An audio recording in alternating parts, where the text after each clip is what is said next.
culture is trying to persuade us that degradation is empowerment. I'm looking at you, Euphoria. A rape website had millions of visits in a single month, and the world wonders, why are women so angry? Welcome back to episode 3 of the Ultimate Feminist Reads.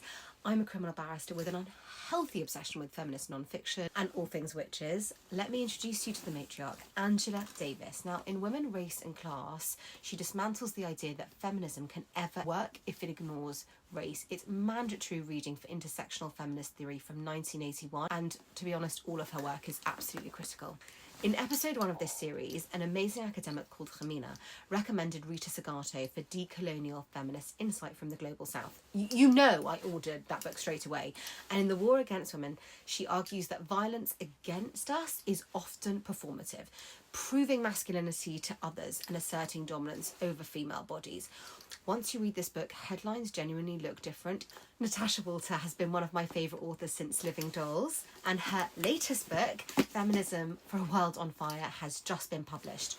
In Living Dolls, Walters is prophetic. Her central thesis is that we have been sold empowerment, which is in essence repackaged objectification with better lighting and an Instagram filter.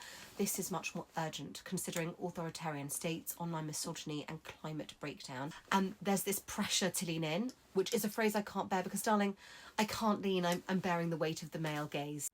Betty Friedan, the OG, The Feminine Mystique from 1963, explains why generations of women have been quietly disassociating in suburban kitchens. This challenges the prevailing belief of domesticity being the predominant goal, and it's a foundational text. Now, Vergèse, A Feminist Theory of Violence, is such an important text. This is anti-colonial, anti-carceral, which asks why violence is only recognised when it's visible. We're failing to question the source of this. Looking at conservative populism, capitalism, poverty, domestic labour exploitation, it is razor sharp and very prescient. This book deserves an award for the title alone, Hysterical by Dr. Pragya Agarwal. This book considers how women's emotions have been pathologised for centuries. A man punches a wall and he's passionate.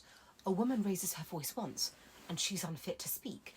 The history of hysteria is honestly just women has a thought and society panics. It's brilliant on medicine, power and whose emotions get treated as dangerous.